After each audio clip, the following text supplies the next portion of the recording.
Pues yo creo que también a los empresarios les preocupa cómo evitar estos errores que se cometen en el proceso de reclutamiento y selección, ¿no? Tiene que ver también mucho. Y también tiene formas de organizaciones, porque a lo mejor ahora en esta pandemia encontramos que Pedrito o Juanita pues tienen talentos que no habíamos detectado, tienen capacidades digitales, pueden trabajar a distancia y ni siquiera lo sabíamos, ¿no? ¿Cómo está este contexto, mi estimado Rodolfo? Adelante.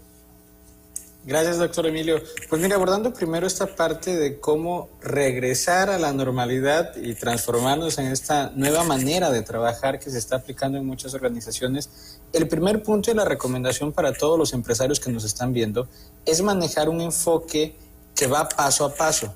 ¿A qué me refiero con esto?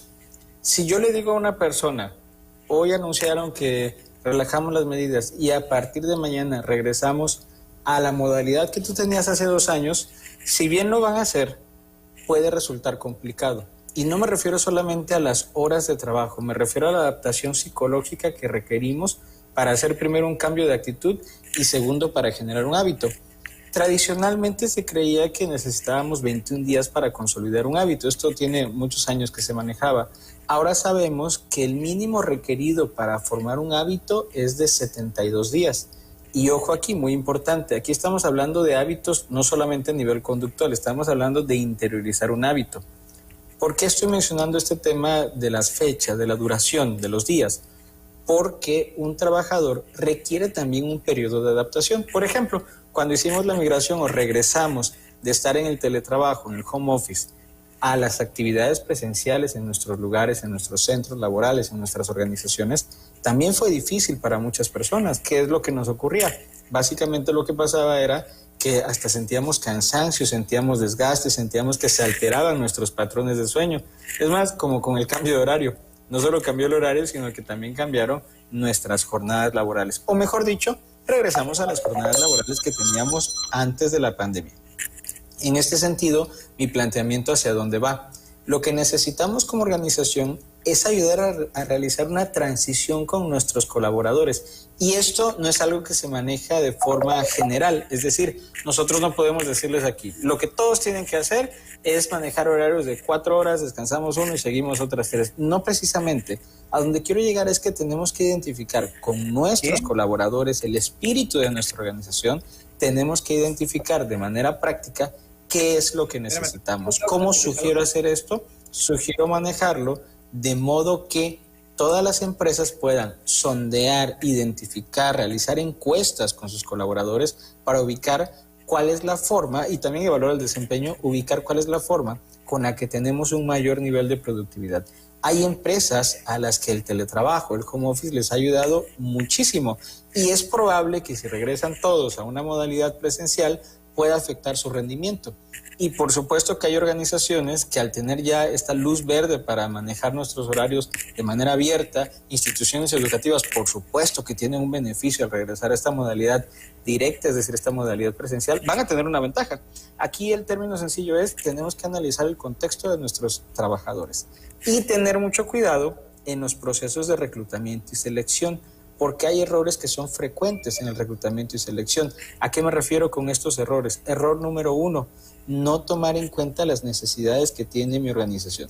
Es decir, contratar por contratar. A veces pensamos que si contratamos a más personas, pues vamos a favorecer la productividad, cuando esto puede ser lo contrario. Es decir, tener a más personas con un solo líder puede generar que se pierda el control, que se pierda la supervisión. Entonces, la recomendación va siempre a identificar por qué necesitamos contratar. Siempre que llega una persona, por ejemplo, con un directivo, y le dice, ¿sabes qué? Necesito a 3 personas más. La pregunta es, ¿por qué lo necesitamos?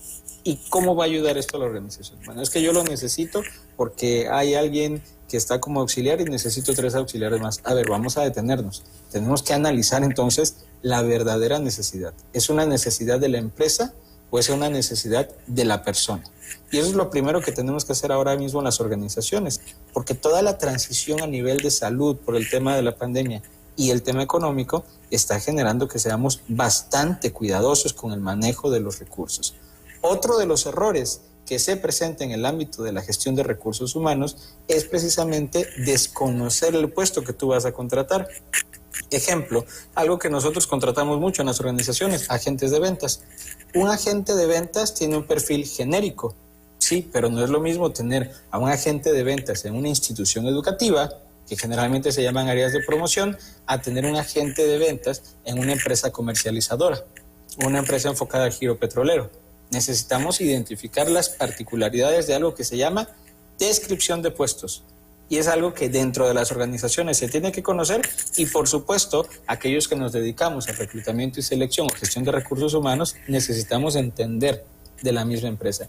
Y por último, dar un salto, doctor Emilio y compañero. Aquí la cuestión es dar un salto al estilo conservador, tradicional de reclutar. Antes creíamos que nosotros éramos la gran empresa y el trabajador iba a querer estar ahí y nos tiene que esperar 5, 10, 15, 20 días en lo que tomo la decisión de contratar. Ya no funciona de esa manera.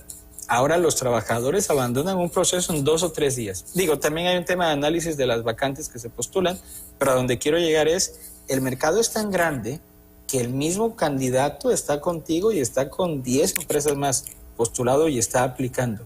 Y las 10 empresas estamos en proceso. Es decir, necesitamos dar un salto a un reclutamiento 2.0, es decir, un reclutamiento que desde el momento en que se inicia arranca con un proceso de marketing, doctor Emilio.